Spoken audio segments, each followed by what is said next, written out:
What's coming to mind right now is I saw this video that Billie Eilish was saying. Somebody had asked her, what helps you deal with the pressure?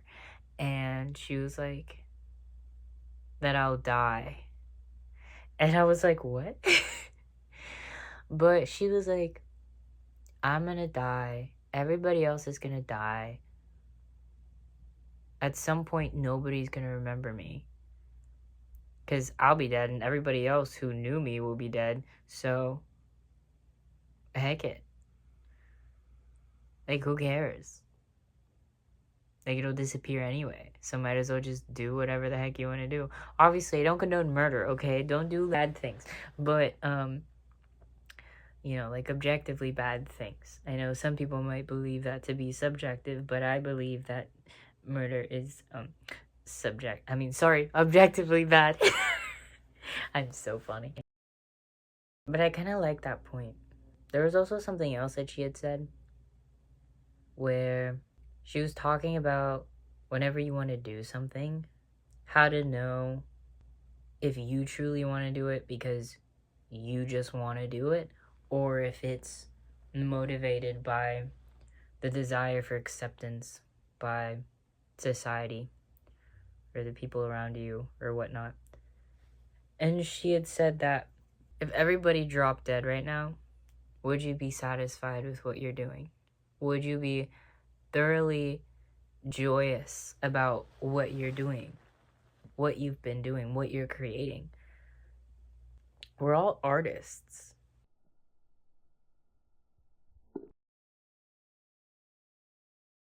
I know you saw that, but sure, you didn't see that. Oh, okay. Oh.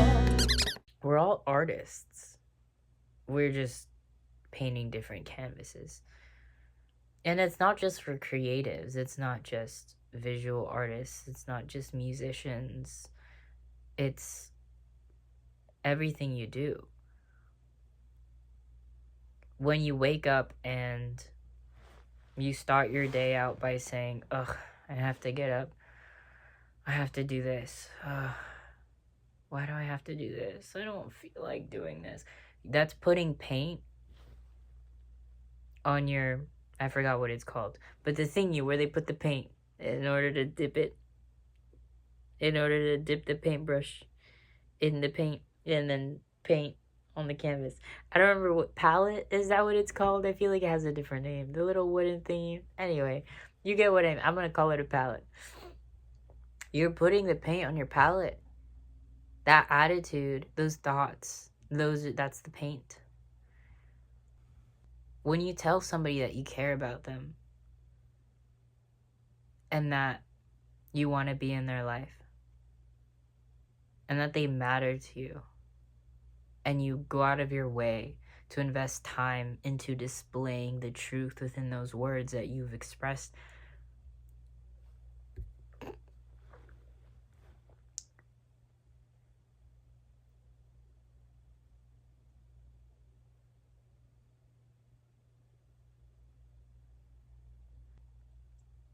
that's you putting paint onto your palette. That's you putting the ingredients in a bowl and then baking it in the oven. And what you've created is that cake. If you put bad ingredients in it, it's gonna taste ugly. But you're creating this healthy relationship with whomever that is. We're artists of our life. We're creatives of our lives, creators of our life.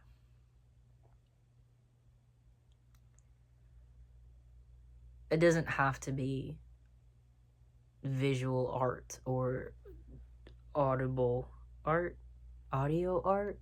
What is music art? You get what I mean. But you're constantly creating things. When you put water on your nightstand before you go to sleep, you're creating a reality where when you wake up in the morning and your lips are parched and your mouth is dry and you feel thirsty, you've created an easy morning. You created a morning that feels more satisfying because you wake up and you already have something near you that is going to satisfy a desire that you know you're going to immediately have when you first wake up. In all ways, you're creating your day-to-day reality. So based off of that,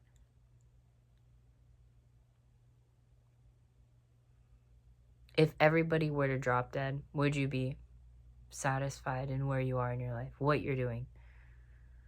And where you are is a little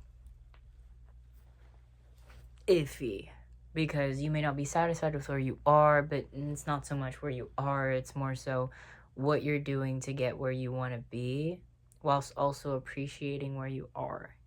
Because I know I can relate to not really liking where I am, because the life that I desire is vastly different from where I am right now.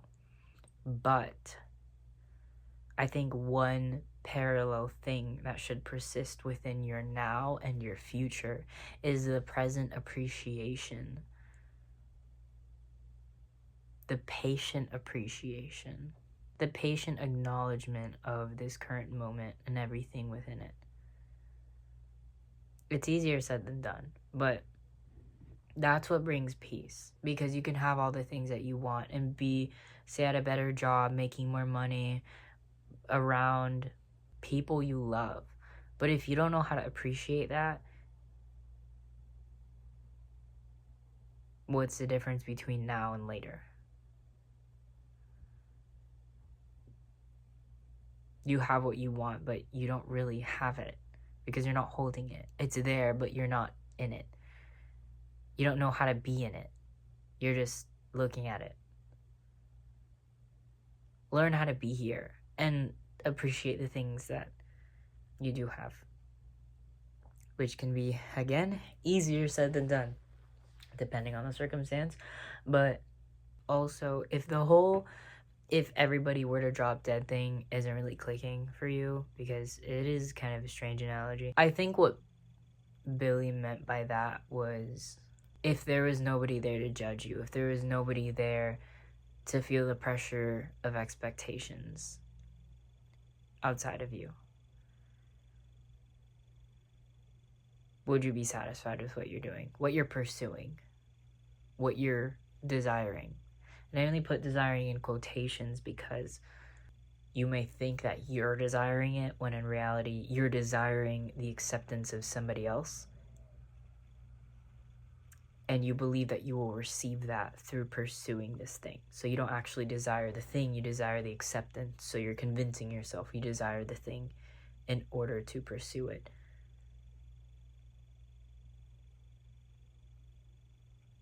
Now, some people are aware that they're really just pursuing the acceptance of this other person, and they're still going for it because they think that's what's going to bring them happiness. But there are a fair amount of people that aren't aware of that. And that could also be a generational trauma thing or childhood trauma thing, but, you know, that's a whole rabbit hole to go down. But, yeah. By the drop dead thing, it's really, if nobody were watching, if there were nobody to express their opinion about you, if it was just you and what you genuinely want, if nobody cared in a good way, meaning there's nobody there to say anything. So if everybody cheered you on, what would you want to do? I once heard a quote, if you knew that God, the universe, or whatever the heck you want to call it, supported you 100%, 100,000 gajillion %, what would you do? And I think that was such a great quote to hear, because a lot of the time we have these grand dreams, especially as children, and whether it be people or expectations we put on ourselves, for whatever reason, we'll think, I can't achieve that. That's way too far. That's way too big. It's not. Finally, someone with common sense. So is baking a 5-tier cake. Is that what it's called? Tier, right? Because layers are just one, like a tier. I don't know cake stuff, so bear with me. But so is making a 5-tier cake. But it's doable. Where do you start? You bake the bottom. You bake the, the layers. And then maybe you freeze it, because you might not. You likely will definitely not finish it in a day. Then you start icing one of the layers, or one of the tiers. And then you ice the other tiers. And then you work on it. And it seems impossible, but you work toward it. That's the point. Don't think about how you're going to do it. Just dream. Just imagine what you genuinely want. And then, once you find something that feels right, and you do that by imagining yourself in it. So, just sit down and think about different things that you're like, well, that seems interesting. Then imagine yourself actually doing it. Don't think about how. Just imagine yourself in that reality. Because sometimes we'll fall in love with the concept of something, the idea of something. My laptop keeps betraying me. It's my backlight right now, as well as my flashlight, because it's dark in here, and the lamp that I had in this room died after like 6 years. It was on like all the time, so honestly it's crazy that it survived that long, but there's no light in this room. So anyway, dang, I lost the roll. I was on a train. I was getting somewhere. Wait, I can do this. I believe in myself. My booty hurts. Does anybody else say thinking when they're thinking? Like, I feel like it helps. I don't know. What was I thinking of? Hi, baby. I love you. Okay, so I had to stop the previous video and go back and look at what I was talking about. But imagine yourself in the reality and really feel it. Because as I was saying, you'll sometimes like the idea of something, but actually living it out isn't as desirable as we had thought. So, say the idea of being a realtor sounds intriguing because you'll make a lot of money and it seems easy, but actually waking up day to day, going to a house and talking to people and like doing all that work isn't that enjoyable to you. You know, what do you really want, right? So imagine yourself in that reality, and then whatever feels best, work on baking your bottom tier. What are steps, small steps, baby steps, that you can work on in order to get just an inch closer to what you desire? So if you knew life, we're supporting you 100%. 100,000 gajillion, bajillion, gajillion, 1,000%. What would you do? With yourself, with your life, with your thoughts, with your desires, with your beliefs?